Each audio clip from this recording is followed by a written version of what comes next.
de esta de emprendimientos y es gente que van a ser inversionistas, uno sabe el tipo de mindset con el que estas personas van a llegar y que van a estar abiertas y receptoras de ideas, pero lo que les interesa es la parte del business para entender cómo funciona. Cuando uno tiene claro ese tipo de perfil, es mucho más sencillo diseñar esa experiencia. Yo lo que acostumbro a hacer es una especie de ejercicio de modulador de esa experiencia, entendiendo que es alguien que es con un perfil muy financiero. Yo sé entonces que la presentación va a ser mucho más formal o de estilo corporativo que informal o casual. Yo sé que va a estar más respaldada por datos específicos, porque esas personas son más receptivas a ese tipo de información que a historias o fotos y videos o material audiovisual. Voy a tratar de hacer esa data un poco más animada para que no sea súper estática la presentación.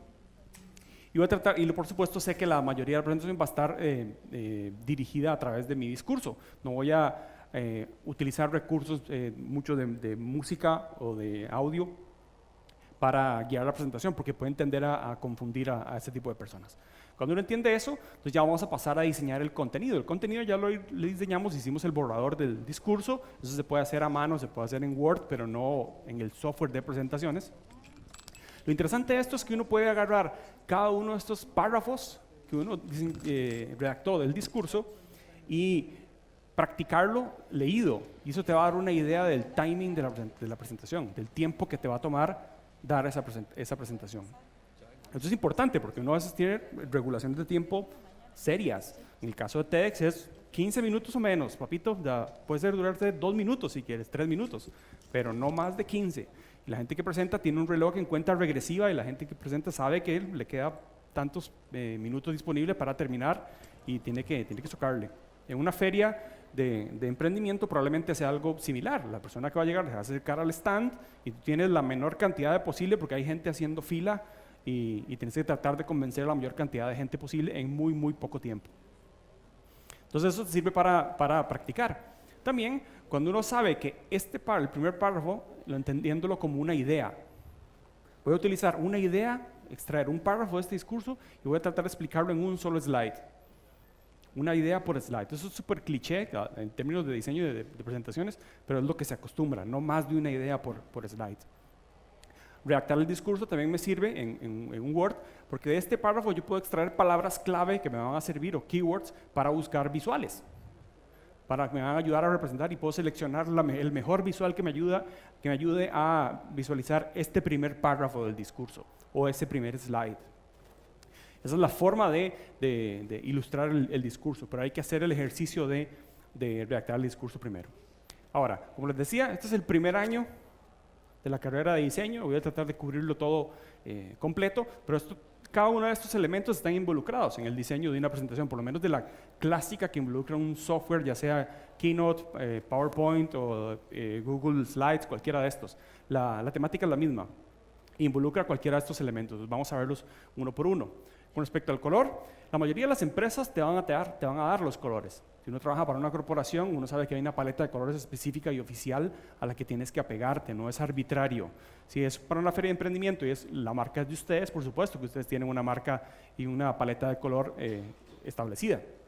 Y eso está bueno, pero vale la pena entender un poquito de la teoría para saber cuando no necesariamente te están dando los colores, que cómo el color te puede servir para aplicar una sensación o un tono específico a la presentación. Todos fuimos al kinder, ¿cierto? ¿No? Entendemos la parte de los colores primarios y secundarios, los fríos y los calientes. Lo interesante es eso, que el color ayuda a definir el tono de la presentación. ¿En qué sentido? Pues tenemos una fotografía con tonos fríos o una con tonos calientes. Esa paleta de color te puede definir si la presentación es de carácter formal o si es de carácter informal, o entendiéndolo como de carácter racional o más emotivo. La paleta de color tiende a modular las sensaciones visuales de la audiencia cuando uno tiene en mente modular las sensaciones de esa forma. ¿Cómo se logra armonía del color? Bueno, hay ciertas teorías. Todos conocemos esto, ¿no? El círculo cromático, eso está diseñado específicamente para que los colores funcionen de cierta forma. Vamos a ver 3 esquemas específicos de cómo lidiar con paletas de colores. Vamos a hablar del esquema monocromático, vamos a hablar del análogo y vamos a hablar del complementario. Son esos 3.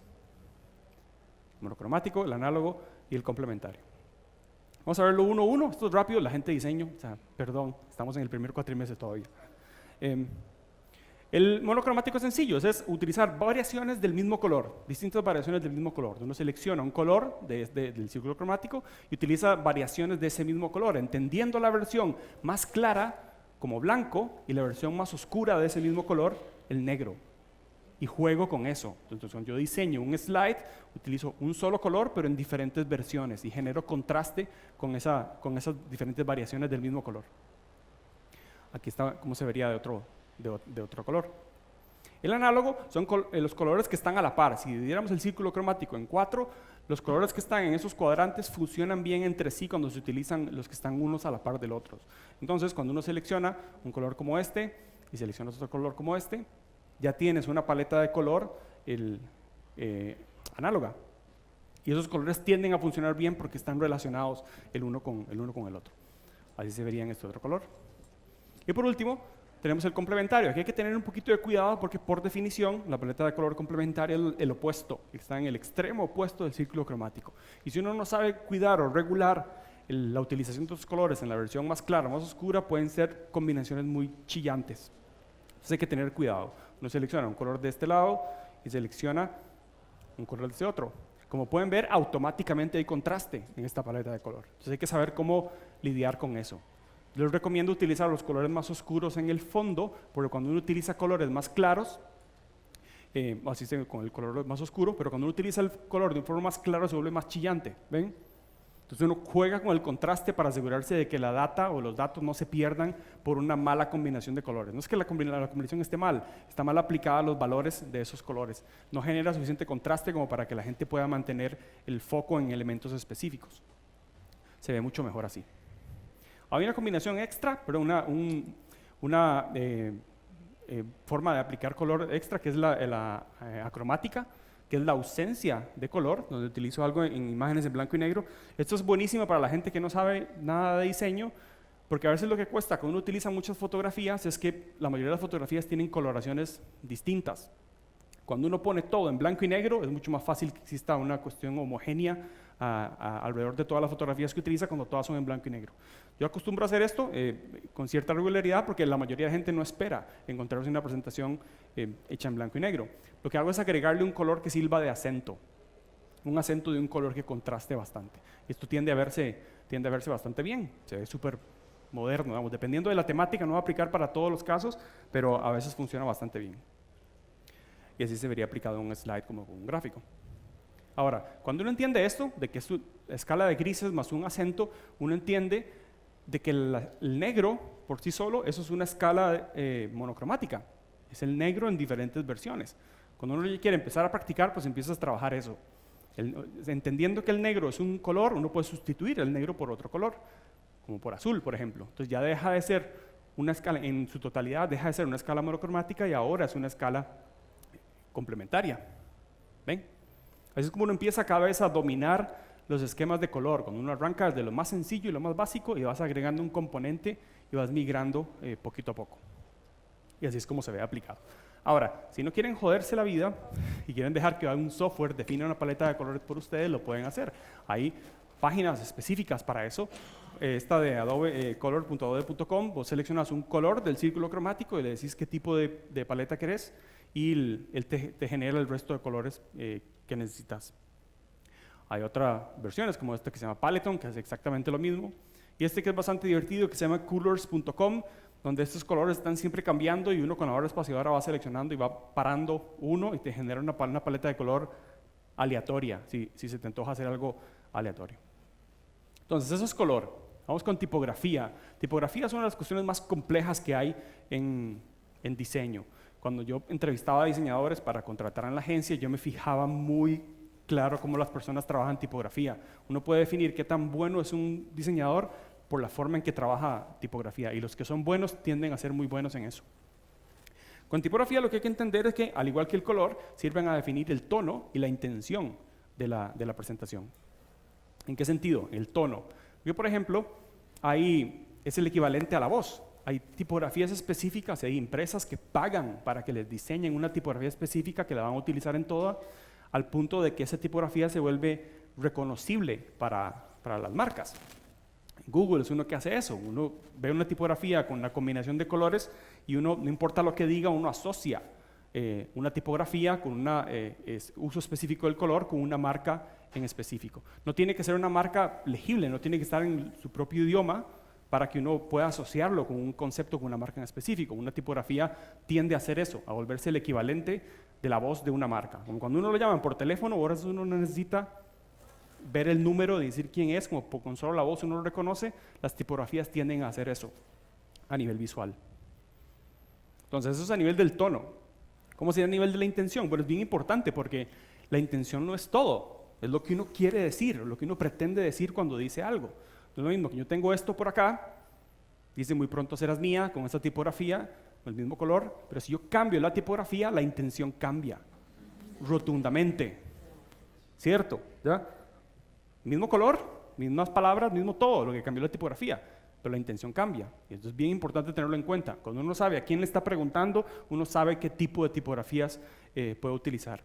Lo importante es la comodidad de lectura, no mía, sino de ustedes como audiencia, o de su audiencia, de su presentación. Nadie tiene por qué tener problemas para leer sus slides. Si la gente tiene problemas para leer, hay un problema en general en la presentación. Por eso hay que tener cuidado con esas tipografías que tienen o abusan de tener más personalidad de la que deberían. Hay que tener cuidado con eso. Vamos a abordar el tema de Comic Sans, nada más. Yo soy diseñador y me siento una obligación moral de tocar el tema. Es muy sencillo, nada más. Es, por favor, no la usen. ¿Ya? Salvo que su audiencia sea un grupo de chiquitos de kinder, que difícilmente puede ser el caso. Y si fuera el caso que le van a presentar a un grupo de niños, hay mejores tipografías infantiles que Comic Sans. Traten de no hacerlo. Eso era todo, solo necesitaba sacármelo de encima. Lo que sí deberían tener claro, eso sí es importante, es que si van a utilizar una presentación y no saben de en qué computador van a presentar, asegúrense de que la tipografía esté instalada en el ordenador, en la computadora donde vayan a presentar. En este caso yo estoy presentando desde mi computadora, pero a veces cuando uno va a un evento le dicen, pásame la computadora o hay que presentarla desde la cabina esta del control. Si vos trabajaste en una presentación con una tipografía muy específica tuya y la tipografía no está instalada en esa computadora, saben lo que va a pasar, ¿verdad? Es un desastre, se va a desconfigurar todo. Entonces yo lo que aconsejo es de que si uno no sabe, si uno no tiene la certeza de que va a exponer desde la computadora de uno, utilizar algunas de las tipografías que se instalan en el sistema por default. Arial, Times New Roman es súper aburrido, pero eso es un reto de diseño, de tratar de hacer que te luzca divertido, para no correr el riesgo de que cuando empieces a correr se se desconfigure todo. O llegar una hora antes, hablar con el técnico, decir, esta es mi presentación, esta es la tipografía, vamos a instalarla primero antes de abrir la presentación y asegurarse que la tipografía esté instalada en la computadora. Esto es súper ñoño, pero mucha gente no lo considera a veces. Con respecto a cómo utilizar el tamaño de las tipografías, yo lo que recomiendo es utilizar tamaños dobles. ¿A qué me refiero con esto? Si el texto más pequeño que van a utilizar es de 18 puntos, el siguiente tamaño que van a utilizar es de 36, 72, 144, 288. ¿Por qué? Porque los tamaños dobles por default generan contraste. Y el contraste es más estimulante para la vista. Si generan textos donde todo el texto es del mismo tamaño, es mucho más cansado porque dicen que pereza leer todo eso. Capaz que yo leo solo lo más grande y ya está. Uno es como un director de orquesta visual para ustedes. Yo les voy diciendo a dónde tienen que poner la vista. Esa es la función del diseñador. Vamos a abordar el tema de la composición. Esto puede ser tan complejo como uno quiera. Hay muchísima gente que ha hecho estudios para tratar de buscar un sistema como el círculo Fibonacci, el Golden Ratio, para tratar de explicar cuestiones tan abstractas como el peinado de Donald Trump o lo perfecto que es a nivel de proporción el logo de Apple. Todo este montón de paja que los diseñadores han tratado de justificar un tema de composición y puede en realidad ser así de complejo. Yo lo que trato de explicarle a la gente, a los clientes con los que trabajamos, es que debería ser algo relativamente sencillo y simple que todo el mundo pueda aplicar. Pero es importante que empezar a jugar como si fuera una cancha. La cancha tiene que estar marcada, ¿cierto? Cuando si uno sabe de cómo está marcada la cancha, uno sabe a qué está jugando. La cancha de fútbol está marcada distinto a la de básquet. Si yo puedo identificar a qué deporte me estoy refiriendo con solo de que la cancha está marcada. La forma en que una cancha se marca en presentaciones es a través de una retícula. No mucha gente acostumbra a trabajar con una retícula. Una retícula son una serie de líneas guías que me van a ayudar a saber dónde colocar elementos. Los diseñadores que trabajan en impresión, como los de prensa, La retícula que utilizan para un periódico es súper compleja, porque hay un montón de información, tanta información tiene que haber en un espacio reducido. Esa cuestión tiene que tener orden, porque si no es caos, y la retícula es vital para eso. Una retícula puede ser tan compleja como uno quiera. Cuando uno ve estas retículas de los periódicos, esta cuestión parece una cuestión de la NASA, ¿no? Con líneas de distintos colores, pero el diseñador sabe que esta guía es para colocar tal cosa en tal lugar y saber de que solamente cuento con este espacio disponible para colocar ciertas cosas. Ahora, esto puede sonar muy complejo, pero en realidad no lo es. La retícula que yo aconsejo utilizar es esta. Son 4 cuadrantes, una línea en el centro, horizontal, y otra vertical, y una zona de protección, como un marquito de protección, para no colocar textos ni logos ni nada más allá de estas líneas. Ahorita les voy a explicar por qué. Porque hay muchos proyectores que hacen un crop y cortan. Y hay pantallas de televisores que tienden a cortar cosas. Entonces, cuando uno trabaja con esta línea guía, uno se asegura de que eso no le pase. Y lo que hace uno es jugar con los cuadrantes, de colocar cosas en estos cuadrantes. En cualquiera de ellos, ¿no? Cualquiera, uno utiliza que voy a poner cosas aquí, voy a poner cosas acá, voy a poner cosas acá. Puedo utilizar cuadrantes, 2 cuadrantes a la vez, en este caso, o de forma vertical, o de plano puedo utilizar todo el slide, o puedo utilizar solo algo en el centro. Se los explico con elementos para que ya gráficamente sea más sencillo de decodificar. Esta zona, como les decía, es como para hacer una zona de protección para textos, gráficos y logos, es decir, que no voy a poner textos que se pasen más allá de estas guías. Las fotografías sí puedo ponerlas full screen, pero los textos y los logos y eso, y información que no se pase de esas guías, para eso son.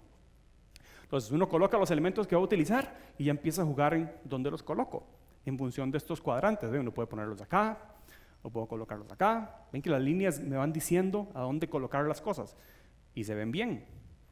Se pueden colocar acá, se pueden colocar acá. Ya aquí uno empieza a jugar y tratar de no hacerlo todo siempre de la misma forma para que haya estimulación visual, de que no todo sea predecible. O lo coloco acá. Aquí como me quedan estos 2 cuadrantes, puedo rellenar con otro elemento o con un gráfico. Y todo tiene orden, todo tiene secuencia y nadie tiene problemas para entender un slide de este tipo. Y de eso se trata, de que la gente no tenga que ponerse a ver y hacer el chinito, ¿no? Para ver qué carajos estás tratando de mostrarme. De eso se trata. ¿Cómo es como con una fotografía? Que va a ser el caso más clásico. Consigo una fotografía, tratar de conseguir fotografías que tengan un punto focal definido, en este caso es el surfeador, pero que al mismo tiempo que la fotografía me brinde un espacio para yo poder colocar mi información en el slide. A veces un error que se comete es que las fotografías que se seleccionan son sobreestimulantes, que están llenas de un montón de cosas y no hay un espacio para yo colocar mi información, al punto que no hay suficiente contraste y es difícil leer, o le pongo atención a la fotografía o leo. Hay que tratar de buscar fotografías que contemplen un espacio como ese. Entonces, aquí tenemos la retícula, sabemos que tenemos este cuadrante o este otro, lo tenemos desocupados. En cualquiera de estos cuadrantes yo podría colocar mi texto, ¿cierto? Cuando tengo disponibles los dos, puedo utilizarlos ambos y puedo colocar el texto en el medio de los dos. Y es así de simple. Como ya entiendo esto, yo sé que mi texto va a ir ahí. Es por eso que yo puedo tener este slide para decirles que durante la época de verano, la práctica del deporte del surf aumenta en un 26%. ¿Alguien tuvo problema para entender ese dato? No, ¿verdad? ¿Cuál sería la versión normal que la gente acostumbraría a hacer? Bueno, aquí tenemos un reporte de la práctica del surf durante el año pasado y como pueden ver, hay un pico en la práctica en los meses del verano cuando sacamos un promedio ponderado. ¿Me entienden? ¿Ya? Cuando es mucho más memorable utilizar un recurso más apropiado donde la data ha sido tamizada. La data sigue siendo válida, claro, es lo mismo, pero ha sido tamizada para que sea más fácil de digerir para la audiencia. Y de eso se trata todo.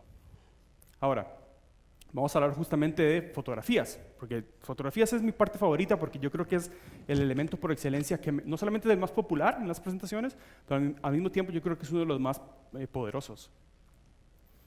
Como herramienta poderosa de storytelling específicamente. Ahora hay que tener cuidado con algo, que es la gente puede utilizar mal una fotografía en términos de utilizarla no como una herramienta de storytelling, sino utilizarla de forma muy racional. Se los explico con una historia. Y utilizar las fotografías de forma literal o racional. Yo en el 2003 tuve la oportunidad de viajar a Holanda, estuve trabajando allá como por 2 meses en diseño web, estuve haciendo unos websites para unos bancos. y tuve la oportunidad de estar viviendo en Rotterdam, es una ciudad lindísima, portuaria, y mientras estuve viviendo ahí, estuve viviendo en un cuadro amarillo, un cubo amarillo llamado Overblack. Ven la selección de fotografías que yo hice, son súper racionales y literales. Cuando yo digo es un cubo amarillo, es un cubo amarillo.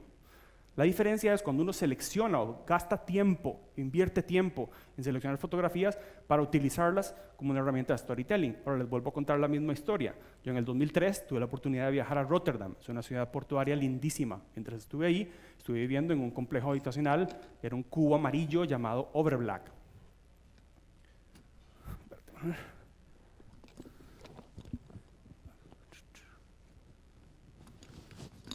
A todos nos pasa.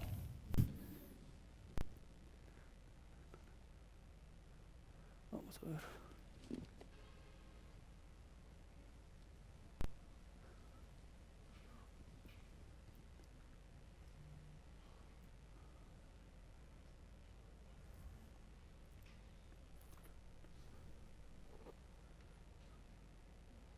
Ahora sí.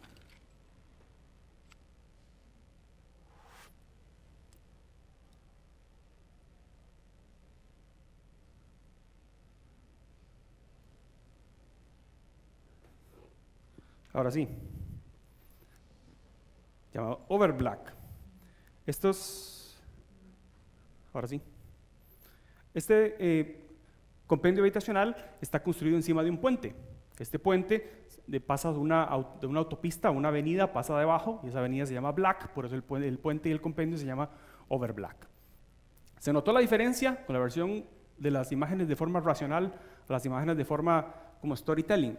La función de las imágenes es que ustedes acompañen al expositor en este viaje. O cuando cuento con una audiencia, que ustedes sientan como si hubieran estado ahí conmigo. Y eso es importante. ¿Cuáles son errores comunes que la gente comete cuando utiliza fotografías? Voy a utilizar el mismo texto y la misma fotografía que vimos con la parte del surfer.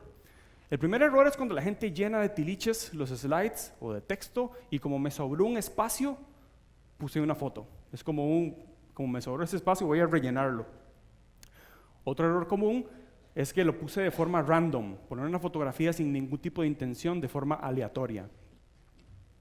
Otro error común es como que casi full screen, pero no. Eso sucede muy seguido, lo he visto cuando la gente trabaja con una plantilla que tiene la información de la empresa o el logo y la gente no quiere caerle encima. Si la presentación tiene 50 slides, en los otros 49 está el logo de la empresa. Uno puede caerle encima por unos cuantos slides y no hay problema. Este es otro problema también común. ¿Lo notaron? Ese es gacho.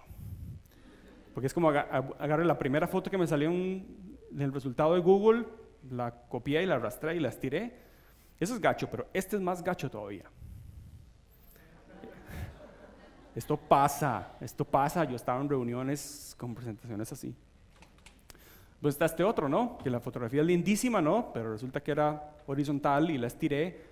Y esto aplica también, por supuesto, de forma horizontal.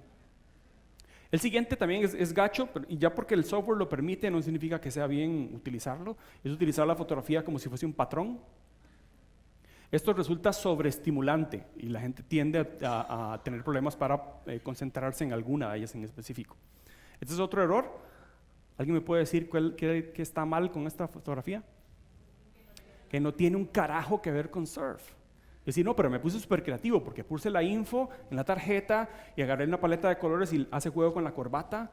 O sea, puedo tratar de justificar en diseño todo lo que quieras, pero si la fotografía no tiene que ver con lo que estás hablando, la fotografía no sirve. La ventaja de las fotografías es que uno de los elementos visuales para trabajar más abundantes. Nadie puede decir que tiene problemas para conseguir fotografías decentes ahora con el acceso a Internet. Al igual que con el tema de Comic Sans, quiero abordar el tema de los cliparts o las ilustracioncitas estas, que yo pensaba que habían muerto. Por un momento yo pensé que habían muerto. El pasa es que han resucitado en forma de memes. En las presentaciones ahora cada vez tienden a verse más. Hay audiencias que van a ser más receptivas a este tipo de elementos visuales y otras no. TEDx no es una de ellas, se los digo. No sé cómo será para efectos de la feria de ustedes, el tipo de audiencia que van a tener, pero tomen en cuenta si la persona que están esperando convencerlos de que invierta en su empresa, no sé si un meme sea un recurso valioso para ellos. Mi resumen con esto es sencillo, es cuando tengan la impulso o las ganas de echar un clip art o echar un meme en la presentación, suave, ya vayan, fúmense un cigarro, tómense un café, respiren hondo y sepan que no importa qué tan divertido sea el meme o qué tan lindo sea el clip art, nunca le va a ganar a una buena fotografía. La fotografía gana siempre y por goleada. Hablemos de gráficos, que a veces hay que sustentar lo que estamos diciendo con data específica. Y esto es importante, porque los datos hay que entender, los gráficos, por definición, son una herramienta de simplificación de data. Y no hay que perder eso de perspectiva, porque la gente a veces tiende a abusar de los datos cuando no deberíamos. Esta es una típica presentación hecha a punta de gráficos. Lo que hay que tener claro es una serie de consideraciones en la utilización de gráficos en las presentaciones. La primera, los gráficos en 3D, chao, por varias razones. Yo sé que mucha gente está diciendo, ay, pero qué lindos, a mí me gustaban mucho. Hay que entender lo siguiente, estamos en el 2019, ya no estamos impresionando a nadie con un gráfico en 3D. Es tan sencillo como venir acá y no hago clic acá, insertar un gráfico o insertar un gráfico de Pi. El único talento que se requiere es o hago clic acá o hago clic acá, ¿cierto? Ya no impresiona a nadie al utilizar gráficos 3D. Cuando amerita utilizar un gráfico en 3D, cualquiera de sus versiones, es cuando la data me pide esa tercera dimensión. Cuando estoy combinando más de 3 variables, es cuando se justifica utilizar un gráfico, porque ayuda a visualizar esa tercera variable. Cuando no es necesario, o cuando la data no me lo pide, es innecesario. Esa tercera dimensión a veces tiende más bien a entorpecer la claridad. ¿Nunca les ha pasado con un gráfico de estos de Pi que el porcentaje es un 1% y casi no se ve por la perspectiva que tiene el Pi y uno no logra definir qué es? Ahí es el 3D interfiriendo en la claridad de la información. Hay que tratar de evitarlo. Tratar de usar el 2D, yo lo aconsejo mucho mejor. Entonces, el 3D no. Esa es la primera consideración. La segunda es sin leyenda y sin tabla, por varias razones. Porque por definición un gráfico debería estar posibilidad de codificarse a primera vista. Si yo tengo que estar viendo el gráfico y ver de dónde viene la tabla, mi cerebro no tiene el ancho de banda cognitivo suficiente como para poder estar haciendo esa relación en tiempo real. Y es complicado para uno de codificar tanta información. Entonces, sin leyenda es así de sencillo. Un gráfico va a ir sin leyenda y sin tabla, en la medida de lo posible. En algunos gráficos no se podrá, porque te los dieron y es una foto, entonces no tenés chance de modificarlo, pero si uno puede, es quitar esas dos cosas, asegurarse de que los valores están puestos en el gráfico para que sea más fácil de decodificar. Y tratar de remarcar lo importante. Si uno tiene acceso a modificar el color de un gráfico, hay un dato de ese gráfico en el que uno quería enfocarse. Entonces tratar de poner ese en un color contrastante para ayudar a la gente a que llegue o a que aterrice mucho más rápido visualmente a esa conclusión que yo quería llegar con respecto a este gráfico en específico. Ojo este ejemplo. Alguien se paró a presentar esta vaina en algún lugar del mundo. Cuando uno se pone a analizar esto, uno se da cuenta por estas flechas de que esta persona quería enfocarse en estas 3 barras de este gráfico. Entonces, ¿por qué no sacarle el tiempo para decodificar qué quería decir con esos 3 valores de esas barras y explicarlo de una forma más sencilla, en vez de obligarme a tener que leer todo el texto y analizar todo el gráfico para, una vez que di toda la vuelta, aterrizar en estas 3 barras? Eso es una oportunidad de poder tamizar la información para procesarla de forma más digerible para la audiencia. Afortunadamente, tanto Keynote como PowerPoint, las herramientas de edición de gráficos son bastante flexibles ahora y ahora permiten modificar y presentar la data de una forma mucho más digerible. Hay que sacarle provecho a estas herramientas. Cuando uno puede o necesita desarrollar, o le dan los gráficos para desarrollarlos desde cero, si uno puede hacer esas modificaciones para guiar la atención, hay que tratar de hacerlo. Porque se trata de que la gente no tenga problemas para entender información. Si les digo que para este primer Q del 2019 hubo un incremento al 35% de la inversión publicitaria en redes sociales, nadie tiene un problema para entender eso, ¿cierto?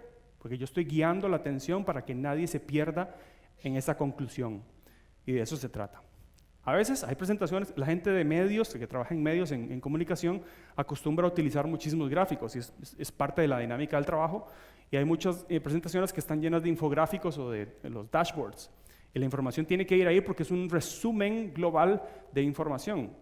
Yo lo que aconsejo a la gente que trabaja y que tiene que lidiar con este tipo de presentaciones es que trate de presentarlo de uno en uno y ir como construyendo la historia para presentar el infográfico completo al final, que le ayuda a uno a atar esos cabos. Pero cuando uno va agregando información es más fácil para uno ir siguiendo el discurso y entender de cómo este infográfico en su totalidad funciona, uno por aparte. Vamos con el tema de la música, de cuándo utilizar música en la presentación y cuándo no utilizarlo. La premisa básica es la siguiente. Uno puede utilizar música, se vale, pero debe cumplir un propósito más allá de ambientar. Por una razón muy sencilla, es porque es una competencia. Si yo aquí pongo la música que estaba durante el break, está compitiendo conmigo. Y especialmente si la música tiene a alguien que está cantando, o le pongo atención al man que está cantando, o le pongo atención al man que está presentando. Y en un contexto, especialmente los chicos que van a ir a la feria, va a haber muchísimo ruido, hay muchas personas hablando por todo lado y hay que tener, la música no puede volverse un competidor más. La gente no necesita por qué tener problemas para escucharte y a veces colocar música puede perjudicar eso. Con respecto a los videos, pasa algo similar. Estás compitiendo con la pantalla. Aquí yo estoy compitiendo con la pantalla y la pantalla siempre gana. Ustedes siempre le van a prestar atención primero a la pantalla y después a mí. Ustedes me van a prestar atención cuando la pantalla no se mueve. El momento en que la pantalla se mueve, ustedes prestan atención, ¿cierto? Y se trata de eso, yo paso a un segundo plano. Y no se trata de eso, hay que tratar de que el discurso vaya impulsando, como la bolita, que vaya impulsando el discurso, mi discurso. Los slides son extra. Eso simplemente es una ayuda, llámenlo una cortesía para ayudarlos a ustedes a seguir el discurso, pero no puede ser al revés. Yo no tengo que estar pendiente de lo que salga en la diapositiva para yo saber qué decir. Si ese es el caso, estás al revés. Aquí para eso tiene un control, yo sé cuál es el slide que viene y yo sé qué es lo que tengo que decir antes para cuando ya tengo que decirlo, y ahora vamos a hablar del tamaño de los slides, entonces es mucho más coordinado y parece que está sucediendo como en tiempo real y como si alguien lo estuviera pasando por mí, pero es simplemente que yo estoy chequeando qué es lo que sigue y me aseguro de decir algo para que calce cuando yo hago clic, eso es todo. Y es sencillo, para que lo tengan en cuenta, el discurso lo doy yo, no lo dan los slides. Si los slides son más importantes, mejor yo les envío la presentación a ustedes, nos ahorramos la reunión y yo como presentador sobro, y no se trata de eso. Con respecto al tamaño, el tamaño de los slides que van a utilizar va a depender del sustrato donde va a ser presentado, o de la pantalla donde vayan a presentar. La mayoría del software tiene dos versiones populares. Está el aspect ratio, así se llama el tamaño. Y son estas dos versiones, una es un poquito más cuadrada y la otra es un rectángulo un poquito más estirado. Esta se conoce como de 4:3, no me pregunte la versión de la proporción porque no me sé los datos específicos, pero es la distancia que hay entre una esquina y la otra transversal. Y la otra es de 16:9, creo que también es que es en unidades, que aquí hay 3 unidades por 4 y allá hay 9 unidades por 16 unidades. Pero en píxeles, si quieren saber el tamaño en píxeles, bueno, esta es de Standard Definition, 1024 x 768, que es la versión de resolución que tenían los monitores de antes, y Full HD, que es 1920 x 1080. Y eso es importante saberlo porque dependiendo de donde uno vaya a presentar, uno puede sacarle provecho a ese tamaño. Cuando uno tiene más espacio, uno sabe qué elementos puede utilizar. Y como les decía, esto depende del sustrato donde se va a presentar. Estos tamaños correspondían a los monitores o a los televisores de antes que tenían ese tamaño en específico más cuadradito y ahora las pantallas tienen este formato en Full HD que es mucho más rectangular. La mayoría de los proyectores tienen la facilidad de presentar en cualquiera de los dos. Yo puedo traer y cuando sé que es un proyector, no importa si lo hice en 4:3 o lo hice en Full HD, lo voy a proyectar tal cual. Lo que me va a tirar es unas barras negras verticales o horizontales dependiendo del formato en que sea. El problema es que cuando estoy utilizando una pantalla, ya sea en un televisor o en una pantalla de estas LED, que ahorita los vamos a ver, el aspect ratio puede ser mucho más exagerado. Hay que tener cuidado porque hay muchísimo espacio que se puede desperdiciar. Los proyectores, hay distintos tipos, dependiendo del evento, van a utilizar proyectores como estos, en los que si yo me paro enfrente voy a generar una sombra, pero hay proyectores que son backlit, que son proyectores que se ponen atrás de la lona blanca, como en el caso de TEDx, como pueden ver ahí, María Milagro País, no está proyectando una sombra, es porque el proyector está atrás y se está reflejando desde atrás. Entonces, cuando uno entiende eso, eso se los cuento para que tengan en cuenta. A veces es importante saber la hora del evento, porque si el evento va a ser de día en exteriores, eso afecta el contraste. Si va a ser un proyector, si va a ser una pantalla, las pantallas están hechas para tener un contraste súper bueno, pero cuando es un proyector en exteriores, si yo sé que el contraste va a ser mínimo, entonces yo puedo diseñar mi presentación para subirle el contraste para no comprometer la visibilidad de mis slides. Eso es para tenerlo en cuenta. Yo sé que son cuestiones súper ñoñas, pero uno tiene que pensar en ese tipo de cosas, porque eso afecta la experiencia que uno está diseñando, y el equipo obviamente tiene que ver. ¿El equipo en qué sentido? Bueno, si yo sé que estoy en este formato es más o menos el que estamos acá. Bueno, hay un monitor que puede ser este que tengo esto de acá abajo de la M es de un monitor. En el TEDx la gente tiene 1 o 2 monitores en el frente. En este caso, este puede ser un monitor, o este puede ser un monitor, y tengo una pantalla y un sistema de audio. Este es el clásico. Pero ahora, cuando es un proyector, ahorita se utiliza montones en los eventos de que hay paneles LED. Y esto es interesante porque son modulares. Uno puede construir una pantalla del tamaño que uno quiera. A Ramiro lo invitaron una vez a dar una charla en un evento para proveedores de automercado, y sabíamos que en el evento nos dijeron que iban a utilizar una pantalla que era de 3 metros por 9 metros. Era como una enorme tira. Entonces eso es cool porque uno puede jugar con eso. Uno sabe que esas pantallas, todos esos paneles están conectados entre sí. Entonces, sabiendo eso, de que los paneles están conectados entre sí, uno puede diseñar una presentación en ese formato. Y cuando uno está presentando, yo puedo diseñar que las cosas salgan de este lado y yo me coloco de este otro lado y lo explico de este lado, y se ve lo más cool porque cuando yo hago clic y ahora se pasa a este otro lado y yo me cambio, y parece que es mucho más interactiva porque yo tengo suficiente espacio como para poder hacer eso, y es muy tuanis. También esas pantallas, como están conectadas entre sí, uno puede definir qué tipo de input van a tener. No todo va a estar presentando la presentación. Yo puedo dividir por segmentos, al punto de que en estos dos puede estar saliendo, en los dos laterales puede estar saliendo un circuito cerrado de las cámaras que van a estar grabándome, y solo en la del centro. O del todo, uno puede poner un logo o una animación de la marca que esté rotando y me enfoco solo en la del centro o solo en la de los lados. En eso, la ventaja es que uno puede jugar con eso. Al mismo tiempo también uno tiene la oportunidad de poner un recuadro dentro de las pantallas. Eso es bueno porque uno puede diseñar la experiencia de que haya una animación muy leve de fondo y que en medio de eso hay un recuadro que tiene mis slides. Esto se está dando ahora en los nuevos eventos de TEDx, donde son pantallas así gigantes, donde están las dos cámaras de circuito cerrado, el plano abierto y el plano cerrado, y la presentación del expositor está siendo animada de fondo. Todo este fondo turquesa es animado. Entonces, eso se permite ahora, ya no tiene que ser el típico PowerPoint, a pesar de que lo es. Simplemente que el slide fue diseñado en esta forma horizontal y está de fondo, y le pusieron 2 recuadros encima a las pantallas donde tiene el input de las cámaras de circuito cerrado.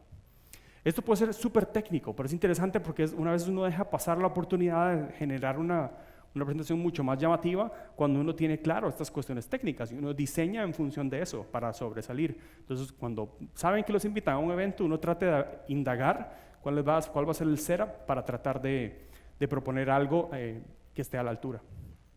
En el caso de una feria como la que van a asistir los chicos de acá, uno sabe que el real estate va a ser limitado. Si van a tener un stand, capaz que lo que van a tener es un puestito, van a tener una computadora, con suerte está la posibilidad de tener un televisor y elementos de branding mínimos.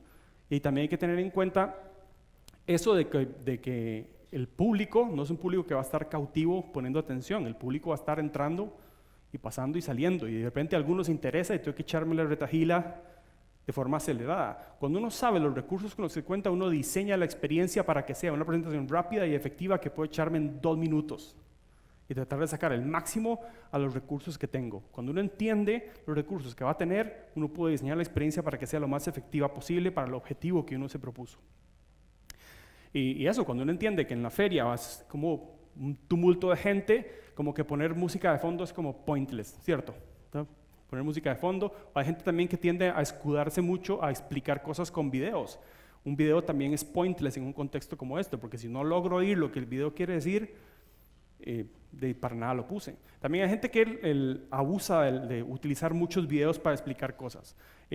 Uno de vez en cuando sirve para romper la monotonía de un discurso, pero cuando uno tiende a poner muchos videos, es como que uno como presentador, de nuevo, sobra, porque si otras personas pueden explicar esto en un video mejor que yo, entonces, ¿para qué me subí acá a explicarles? Para eso, gracias, les mando el link y ustedes lo ven cuando tengan tiempo. Se trata de eso, de que valga la pena escuchar a la persona que está haciendo la presentación. Cuestiones a tomar en cuenta a nivel técnico, que ya estamos en la parte de tecnología, ya casi termino y le doy el paso a Ramiro. A tener en cuenta es, váyanse blindados, de que lleven la computadora, asegúrense de que funcione, asegúrense de que está cargada, lleven los conectores, si llevan una Mac y a veces no saben si el conector es HDMI o VGA, asegúrense de tener eso, no asuman de que en el evento hay, porque a veces pasa de que no, a veces sí, pero a veces no. Tengan un respaldo, o lleven una llave o ténganlo en el Dropbox de cualquier forma de que puedan conectarse y bajar. La presentación no puede decir de que si me robaron la presentación de camino, se me jodió o cualquier cosa, no puede haber excusa. La presentación se tiene que dar sí o sí. Y no deberíamos facilitar de que el desastre pase.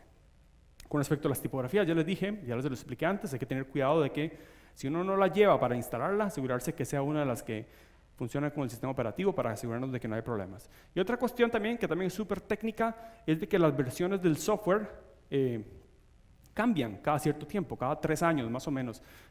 Y hay features o animaciones o cuestiones que tienen las versiones más nuevas que las versiones anteriores no lo tienen, o hay a veces cuestiones más radicales donde de plano la versión vieja no abre archivos de la versión más nueva, y si tú lo trabajaste en una versión más nueva y el software donde se va a correr es más viejo, pueda que la presentación no abra del todo. Hay que tener cuidado con eso. A mí me pasó con varias presentaciones en este TEDx que pasó, que hay features, yo las diseñé todo en PowerPoint 2016, porque es el que utilizaba el expositor. Cuando yo puedo, yo trato, por favor, hagámoslo en Keynote, porque para mí es mucho más fácil y trabajo mucho más rápido. Se puede exportar a PowerPoint, pero hay ciertas animaciones, como el caso de Murph y algunas otras animaciones que no están contempladas en versiones anteriores del software, y lo que hace es que las sustituyes por otras. Entonces para mí fue como súper molesto ver de cómo la sustitución de animaciones, porque el equipo del evento en las computadoras no estaba instalada la última versión, estaban trabajando con la versión del 2013 de PowerPoint. Entonces muchos de los features que yo incluí, que tardé un rato programando las animaciones, simplemente se sustituyeron, porque ya a la hora del ensayo, un día antes, no voy a decirles más, bajen la versión nueva, o sea, no hay forma de que yo justificarles ese gasto. Lo que tuve que hacer es sustituir y cambiar cosas para que no se viera tan gacho. Pero son cuestiones como técnicas que afectan la experiencia. Está bueno uno estar enterado de ese tipo de cosas para no llevarse la sorpresa.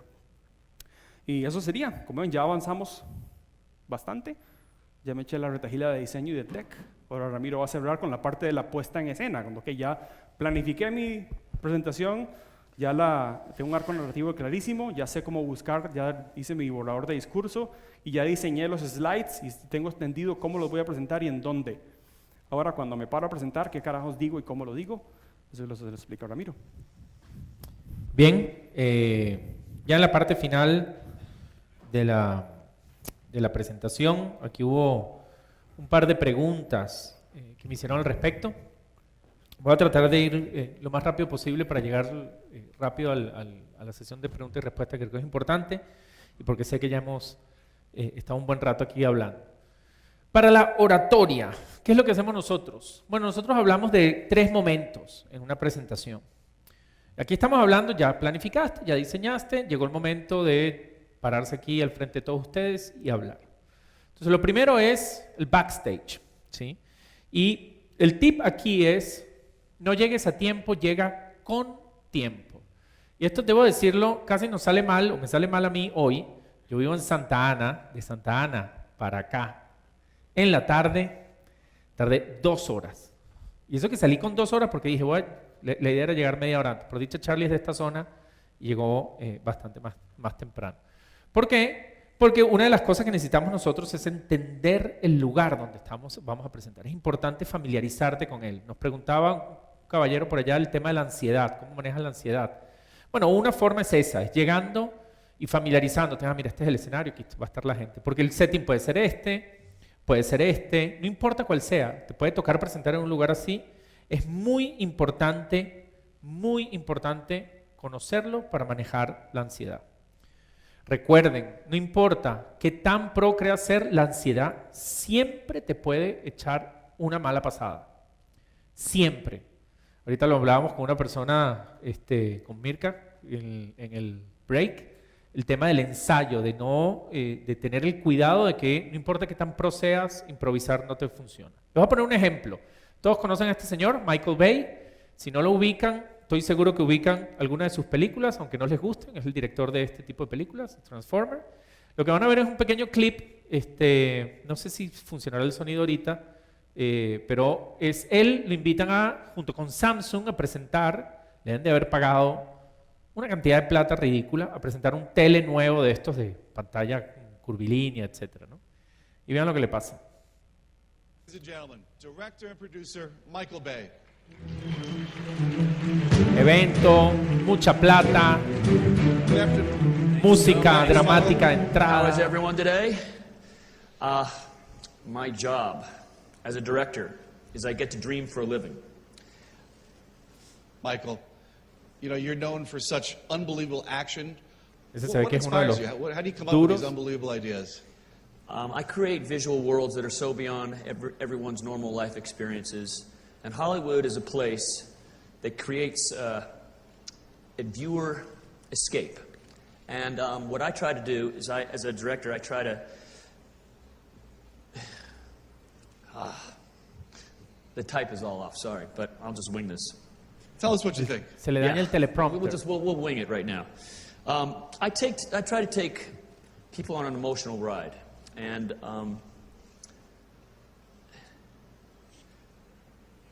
The Curve?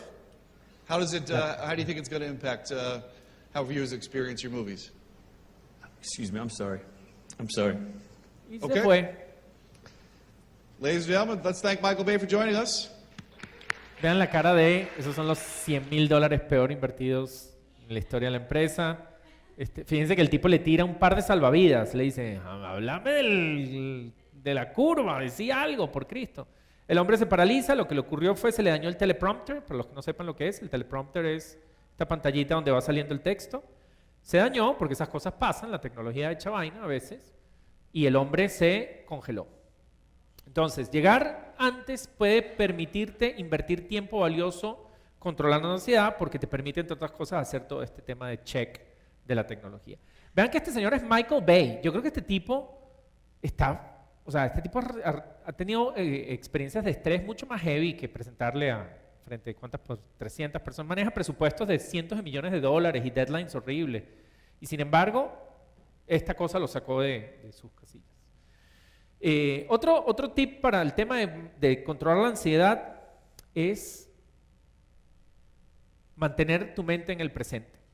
Eso es una de las cosas que nosotros más decimos cuando estamos presentando. Créanme que yo en este momento es una de las cosas que más valoro, tratar de tener la cabeza en el presente, porque cuando uno se pone a pensar qué fue lo que te pasó en el pasado, que suele asociarse con depresión, exceso de pasado, o qué te puede pasar en el futuro, te da ansiedad y esas dos cosas te juegan en contra.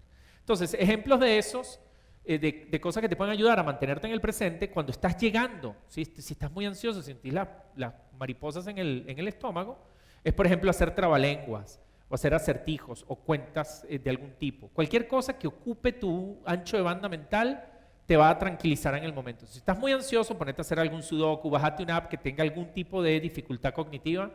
Créanme que eso parece una tontería, pero si te pones a hacer eso 5 o 10 minutos antes de la presentación, los niveles de ansiedad bajan, porque literalmente tu cerebro sale del pasado o del futuro, donde sea que se esté moviendo, se ancla en el presente y cuando se ancla en el presente se tranquiliza. ¿Okay? Entonces, a modo de síntesis, aprovechar los minutos previos a tu presentación es clave en el momento del backstage. Lleguen con tiempo, prueben la tecnología, familiarícense con el lugar, usen ese tiempo para tratar de tranquilizarse, para enfocarse en el presente. El segundo momento de la presentación es la actuación, que es cuando ya estás parado presentando. Y ahí es muy importante tener en cuenta lo siguiente. Tenemos nosotros dos audiencias, siempre. ¿Cuáles son esas dos audiencias? Bueno, una es, evidentemente, vos. Que eso no parece tan obvio, pero tú mismo te estás percibiendo, estás viendo si estás hablando muy rápido, si estás hablando muy lento, si estás nervioso, etcétera, etcétera. Entonces vos te percibís a ti mismo y por supuesto están ellos que son tu audiencia. ¿Okay? Y lo importante es que con los dos tienes que tener atención, tienes que prestarle atención a tu audiencia. ¿Okay? ¿Cómo se hace eso? Bueno, uno, cuidando tu apariencia. El código de vestimenta es brutalmente importante.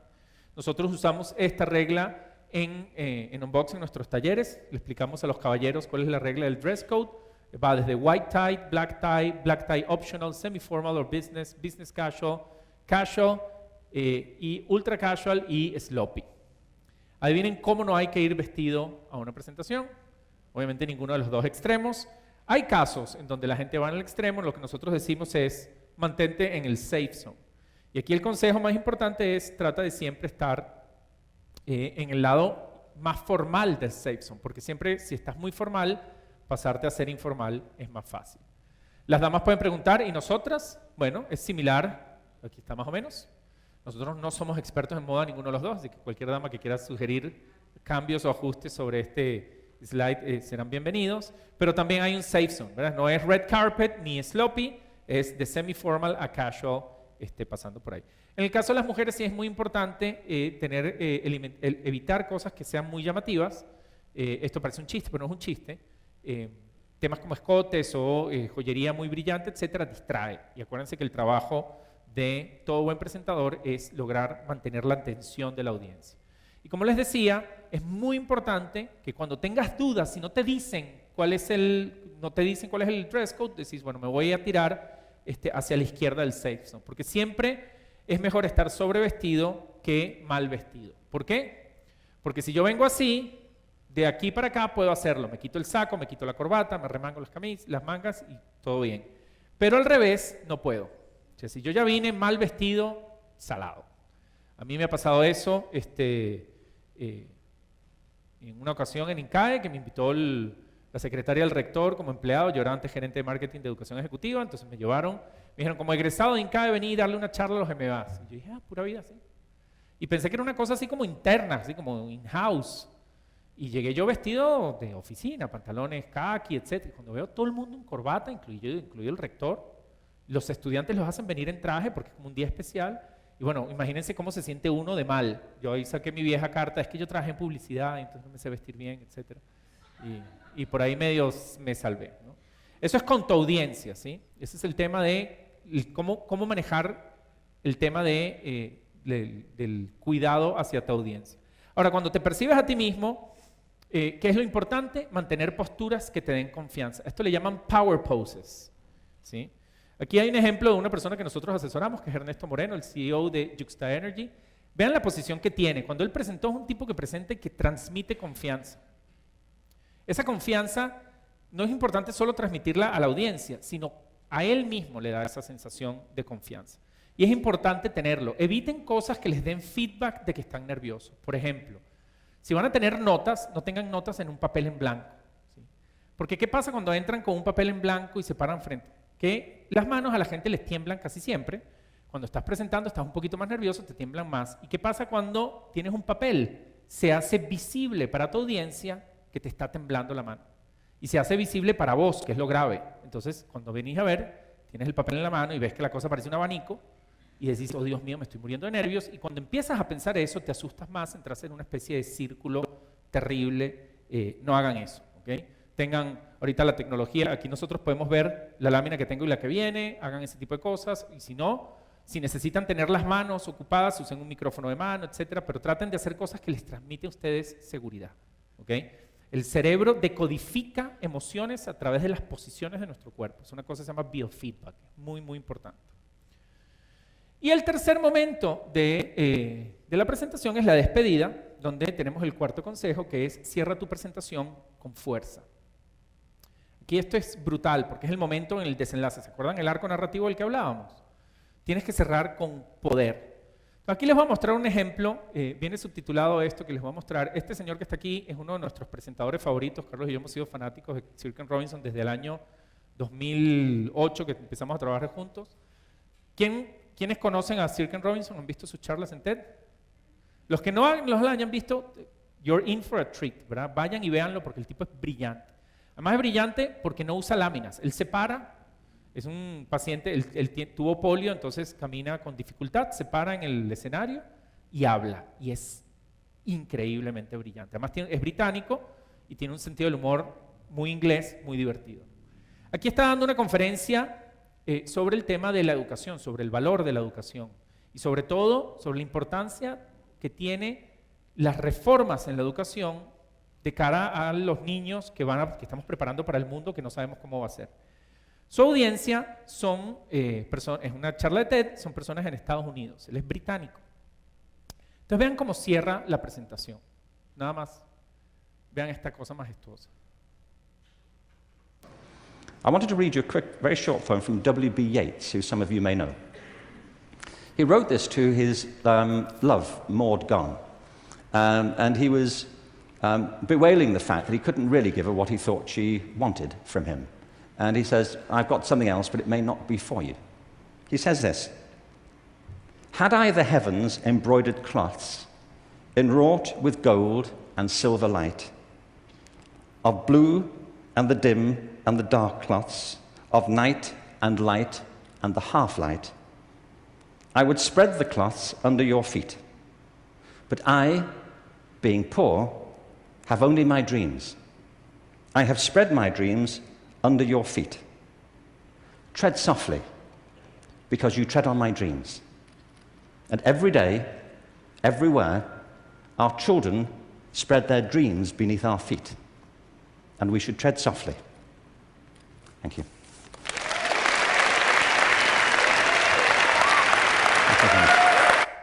Ese cierre es majestuoso por varias cosas. Primero, por la calidad poética del. Segundo, porque es un elemento de él. Él es británico, estás usando un poeta británico para transmitir un mensaje. Y segundo, porque cierra con algo memorable, porque él lo que está diciendo es reflexionemos sobre el futuro de nuestros hijos. Y usa esa figura de todas las noches, así como Yeats lo hizo para su madre, puso sus sueños en el suelo, los extendió y le dijo, pisa suave porque pisa sobre mis sueños. Nuestros hijos hacen lo mismo con nosotros, pisemos suave, seamos cuidadosos, seamos precavidos. Y esa figura es extremadamente memorable y potente. Fíjense que él termina la presentación y todo el mundo inmediatamente se para a aplaudirlo. Es brillante. Entonces, eso es muy, muy, muy importante cerrar con fuerza. Y finalmente, prepara tu sesión de Q&A con anticipación. Ustedes ya han visto muestra de eso. Nosotros definimos los 2 momentos de Q&A y lo tenemos claramente definido cómo va a funcionar. Tengan en cuenta que una buena sesión de Q&A puede ayudarte a reforzar el mensaje. Y de hecho eso es lo que nosotros hacemos. Por eso hacemos una en la mitad, porque como es tanta información, ayuda a condensar. ¿Sí? Y es importantísimo además que no pierdas nunca el control en una sesión de Q&A. Tengan cuidado con eso. ¿Sí? Porque es el momento donde te abrís. Entonces ahí pueden haber los famosos hecklers, que son los que vienen y te hacen preguntas incómodas. Hay que saber manejarlos. Tienes que definir el método. Tienes que definir las cosas que estás dispuesto a responder y las cosas que no vas a responder. Porque hay gente que te puede hacer preguntas de otro tema. Entonces tienes que saber no sucumbir ante ese tipo de presión. Es muy importante. Las sesiones de Q&A, dependiendo del contexto, pueden ayudar a terminar de cerrar el mensaje de una presentación. Y dicho eso, vamos al Q&A. Y con esto vamos haciendo ya el wrap-up de todo lo que hemos venido hablando. No sé si está por ahí el micrófono. Sí está, ¿verdad? Todo esto, debo decirles, lo vemos con detalle y profundidad en nuestro taller. Ahorita si quieren les hablamos un poquito de eso. Hola. Hola. Una pregunta, ¿hay otras herramientas aparte de PowerPoint que ustedes puedan recomendar para hacer una presentación? Keynote. Ese es Keynote. Nosotros somos bastante software agnostic, en el sentido de que no somos muy defensores de una u otra. Tanto Carlos como yo somos Mac users enfermos y en Mac tienes tanto PowerPoint como Keynote. Keynote siempre nos ha parecido superior a PowerPoint, nos sigue pareciendo superior, pero reconocemos que PowerPoint ha mejorado notablemente. Lo que dice Charlie, que me parece una muy buena definición de la diferencia entre los dos, es que los dos pueden hacer lo mismo, pero con PowerPoint te toma como 6 clics más. Porque las cosas en Microsoft suelen ser un poquito menos friendly, user-friendly. Keynote es muy estable. Te recomendaría, ahorita hay montones de slideware, se llaman. Busca uno que no te ate, que no te imponga un formato, que tú tengas libertad para crear. Por eso Prezi, por ejemplo, y esas cosas a nosotros no nos gustan nada. Porque Prezi todo parece como si estuvieras en una nota psicodélica y no todas las presentaciones necesitan tener ese como zoom in, zoom out, hay cosas. Sí. Sí, y si me permiten acotar también, en el caso de Prezi, yo siempre he dicho que Prezi es para la gente que no sabe presentar, pero quiere aparentar que sí.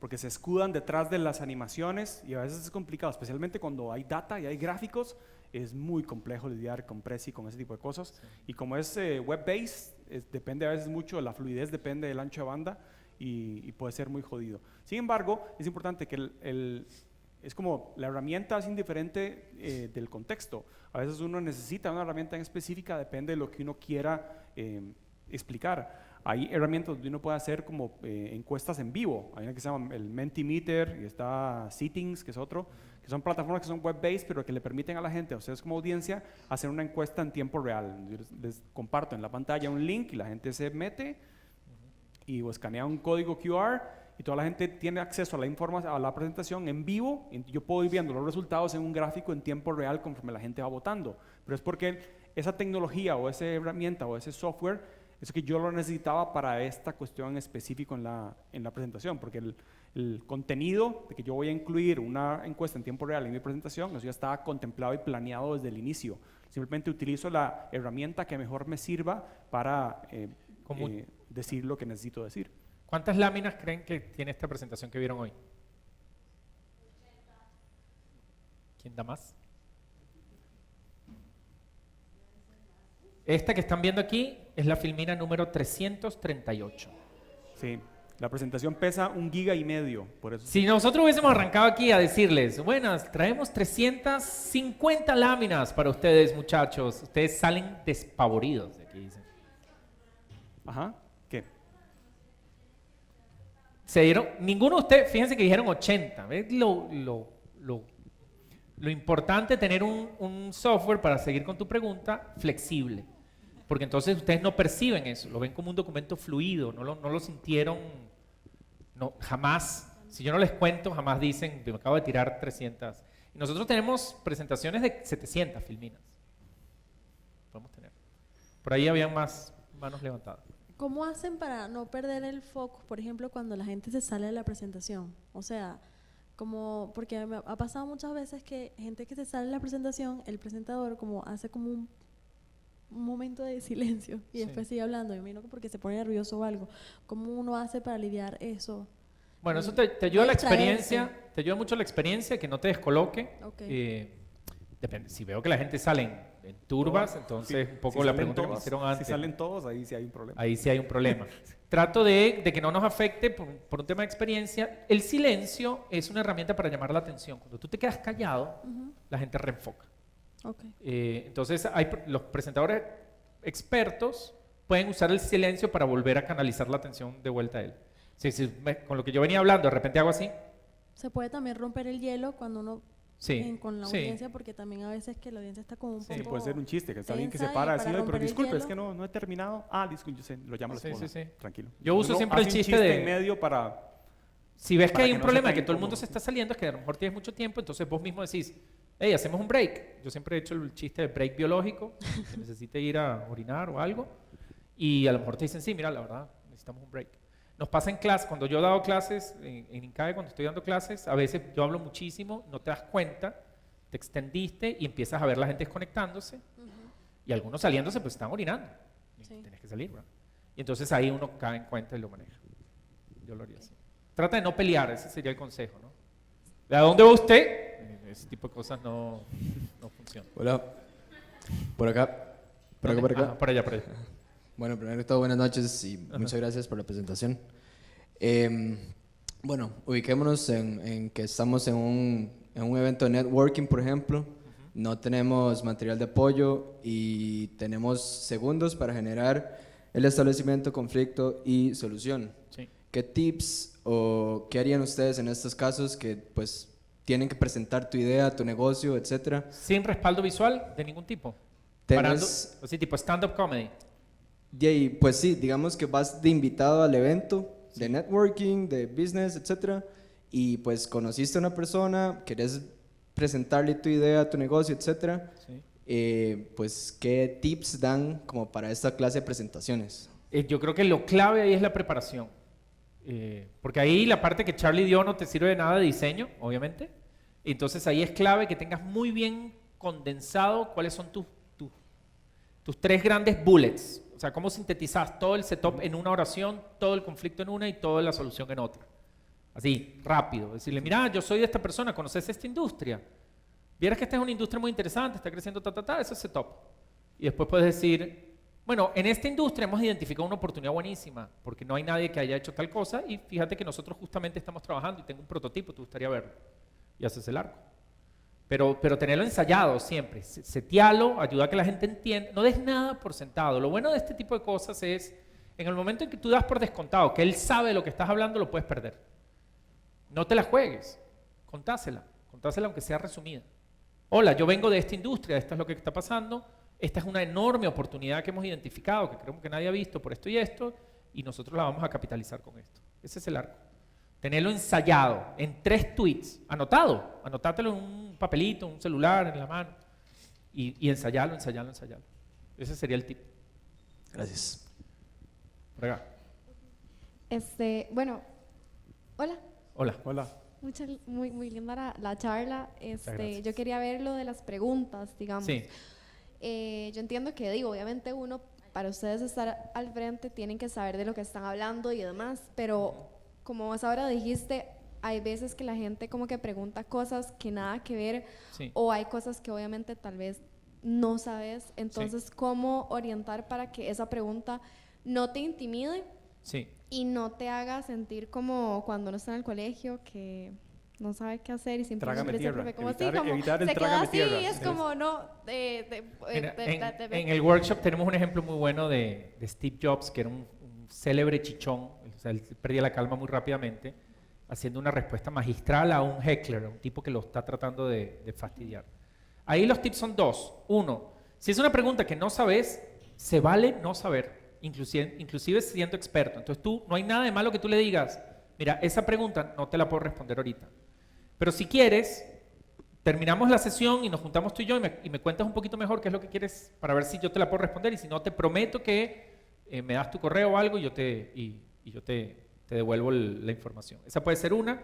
Otra es, si te pregunta algo de lo que del todo no quieres responder, le dices, mira, no, de ese tema no estamos hablando ahorita. Estamos hablando de este. Entonces, ¿tenés algo sobre esto que te gustaría que te aclarara? ¿O prefieres, si no, también fuera del escenario? O sea, no dejes, nunca cedas el control, ¿verdad? Nunca te enojes. A ver, es refraseo. Te puedes enojar porque enojarse es automático, ¿verdad? Ojalá uno decidiera cuándo enojarse y cuándo no. Si sentís que te enojas, trata de no reaccionar con la misma intensidad. Una cosa que nosotros recomendamos es reconoce que la emoción en la otra persona, pero como que replantéala. Así como decir, oye, noto que este tema te molesta un poco, no, le puedes decir, veo que este tema es interesante para ti. Entonces es una manera como le decís, mira, te pillé, que me quieres, exacto. Y después lo replanteas. Pero siempre, si te tratan de sacar del tema, obligarlos a venir para acá. Una manera de hacer eso es que cuando vas a decir preguntas, nosotros un tip que damos es, no hagas preguntas abiertas o trata de evitar preguntas abiertas. Fíjate que nosotros la sección de preguntas vienen después de ciertas etapas. Entonces, hablamos de esto, pregúntame de esto. No te lo dije explícitamente, pero está ahí. Puedes decirlo explícitamente. Por ejemplo, tú puedes decirle a un cliente, bueno, ¿tienen alguna pregunta sobre el prototipo que acabamos de presentar? No le estás diciendo pregúntame lo que te dé la gana, le estás diciendo pregúntame de esto. Y dice, no, mira, yo quiero saber de tu experiencia. No estamos hablando de mi experiencia, estamos hablando del prototipo. De mi experiencia te puedo decir en otro setting. Entonces tú siempre ten el control, no lo pierdas, nunca. El presentador astuto nunca cede el control. Lo presta un ratico cuando abre las preguntas y respuestas, pero el control es tuyo. No puedes dejar que nadie te lo quite. Ajá. Bueno, buenas noches. Bueno. Tengo 2 preguntas. La primera es, si tengo, por ejemplo, 2 pantallas, ¿verdad? Sí. A la hora de exponer, en una tengo mi exposición, digamos, como fuerte, mi PowerPoint o mi Keynote. En la otra, ¿puedo poner fotos que vayan pasando o puedo distraer demasiado No. al público? ¿Para qué vas a poner fotos? Digamos, O sea, si tengo 2. Pero es que porque tienes 2 no quiere decir que las tengas que usar. Ahí, otra vez, tú lo que tienes que hacer es que la gente te preste atención. Cuando estás presentando con 2 pantallas, la persona tiene que decidir entre 3 estímulos para prestarle atención. Tú, como presentadora, lo que está en las láminas, y lo que está en las fotos. Entonces, si tú los pones su atención a competir, la gente, los seres humanos no podemos percibir, nosotros, busquen una cosa que se llama attentional blindness, para que vean. Busquen un experimento, un libro que se llama The Invisible Gorilla, el gorila invisible, y se van a morir. Nuestra capacidad de atención es hiper limitada, es un tubito, así. Cualquier cosa que sale de eso, si yo estoy concentrado prestándote atención, puede pasar un tipo vestido de gorila atrás mío y tú no lo ves. Te lo juro que no lo ves. Entonces, si tú le pones muchas cosas, lo que le estás haciendo al cerebro es un castigo, porque está diciendo, bueno, ¿qué hago? ¿La escucho? No sé qué, no sé cuánto. Por ejemplo, cuando estás presentando y pones demasiado texto en una lámina y te pones a leer el texto, ¿qué es lo que ocurre? Que la gente lee más rápido de lo que tú hablas. Entonces se desincronizan. Entonces tú empiezas, bueno, como ven, no sé qué, y tú vas leyendo lento y ya la persona te pasó. Y entonces lo perdiste. No hagas eso. Fíjate que nuestras láminas, por eso es que hay tantas láminas en las nuestras. Porque lo único que quiero ver es Q&A y que me presten atención a mí. Yo no dejo nada puesto ahí. Si yo dejo algo puesto ahí, tu cerebro va a estar tratando de procesar uno y otro. Entonces no uses, a menos que esa segunda pantalla cumpla un rol en la transmisión de tu mensaje, que ya lo definiste con tus objetivos y con toda tu cosa. Pero por ornamento, por puro que lindo que quedó, no. Trata de no hacerlo. Gracias. Y ahora la segunda es que cuando yo, digamos, me gusta mucho un tema y lo estoy exponiendo, puedo hablar muy, muy rápido. Sí. Un profesor me decía, usted solamente se queda callada, piensa 10 segundos y luego sigue hablando, pero para mí 10 segundos es mucho tiempo. Una eternidad. Entonces no sé qué ejercicio se puede hacer como para poder controlarlo. Ensayar. Yo también, a mí me pasa eso, yo hablo muy rápido, hablo mucho. Ensaya. Si ves que estás hablando mucho, por ejemplo, Charlie y yo siempre presentamos juntos, entonces Charlie también me sirve como monitor.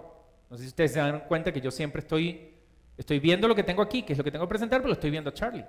Y si yo voy metiendo las patas, Charlie me hace como gestos yo como... le hago señas, como el umpire en béisbol. Sí, como... exacto. O soque, o movete. Sí. Pero porque hay mucha confianza con él. Yo sé que él lo está haciendo para ayudarme, porque ve que me estanco, etc. Entonces, y hacemos esos acuerdos previos en presentaciones grandes. Más, decime si ves que estoy muy coherente, muy teórico. A veces no me lo dice ahí, me lo dice después. Me dice, man, esa parte te pasaste de ñoño, no te entendió nadie. Que me pasa con muchísima frecuencia.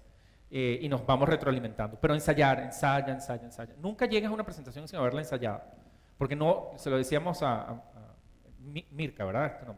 Lo que te puede pasar es que tú dices, esta parte va a fluir perfecta y cuando la presentas, en una parte se cae el ritmo, o esta te cuesta, o se te olvida. Entonces, ensayar mucho. Sería... Bueno, hola. Hola. Yo creo que es redundar un poquito como en el mismo tema. Ahora que vos mencionaste como la parte de actuación, que uno tiene que estar presente como tanto con uno como con el público. Sí. Y creo que vuelvo a hacer un poquito más la pregunta, ¿hasta qué punto es bueno la improvisación por más que uno tenga una estructura de presentación? Lo menos posible. Lo menos posible. Okay. ¿Cuántos de ustedes les gusta el stand-up comedy? Yo creo que el stand-up comedy es una de las formas supremas del arte y de la inteligencia. Casi ninguno de los stand-up comedians exitosos improvisa ni una letra, pero ni una. Ustedes los ven y parecen que son muy naturales e improvisados. No hay nada improvisado. Tipos como Chris Rock, como Jerry Seinfeld, como Louis C.K., todos esos manes, Kevin Hart, no improvisan. Nada. Cuando te digo nada, es nada, ni las palabras. Todo está ensayado, pero ensayado a la letra. Tan ensayado está que parece natural. Eso es lo paradójico. Entonces, ojo con las improvisaciones. Mucho cuidado. No digan, no, es que yo soy súper extrovertida, a mí me sale bien. Te puede pasar la de Michael Bay y te rodaste. No hagan eso. Traten de improvisen cuando tengan muchísima experiencia, hayan dado esa presentación muchas veces y sepan improvisar. Yo te diría que más que improvisar es dónde puedo hacer un detour, dónde puedo hacer una especie de desvío, ¿no? Como que, bueno, este tema me permite... Ay, voy a abrir un paréntesis y les voy a contar esta anécdota, que es como fuera de guión, pero después volvés al guión. Porque si no pierdes, la improvisación es por definición inestructurada. Y cuando no tienes estructura, el mensaje no se transmite bien. ¿Un par más? ¿Quedan? No, ¿O nos vamos? Si quieren, Perdón, Ramiro, ya nos están tenemos pidiendo que, cerrar el... Tenemos que ir. Tenemos ¿Sí? que cerrar el auditorio, sí. Ven, yo hablo Si mucho, quieren, ven. entonces juntamos los chunches y nos vemos. Bueno, afuera. vean, lo que les voy a contar, solo para que sepan bueno, primero, obviamente agradecerles esto. Para los que estén interesados un poquito más, aquí está el product placement. Nosotros tenemos esto que les dimos condensado en 2 horas, se hace en un taller de 4 sesiones de 3 horas cada uno, ¿okay? Que es lo que nosotros llamamos el Master Presenter Workshop. Es un taller que hemos dado en toda Centroamérica, lo hemos dado en El Salvador, en Guatemala, Honduras, en Panamá, etcétera, que hay algunas fotillos de nosotros dando el taller. Eso es en El Salvador, eso es en Guate, esto es en Honduras, lo hemos dado en Nicaragua, en INCAE, en Costa Rica, en fin, lo hemos dado en todos lados. Si quieren más información de eso, lo tienen en el booklet, pueden escribirnos ahí, y ahí en el booklet van a tener una guía rápida de cada una de las cosas para presentar, y tienen ese QR code en donde pueden, con su teléfono, ir al sitio web y descargar el folleto informativo. Espero que les haya servido. Algo que no les dije, que es en el booklet, si no saben cómo poner la retícula en los slides para el diseño, en el booklet hay una dirección a un link en el sitio web donde viene un video de cómo se hace tanto en PowerPoint como en Keynote, de cómo setear la retícula en los slides. Muchísimas gracias, espero que les haya gustado. Gracias. Gracias, muchas gracias Ramiro y Carlos. Bueno, la profesora de práctica de publicidad, por ahí hay una gente, pero sé que esto le va a servir a todos y que feliz retorno a sus casas. Buenas noches.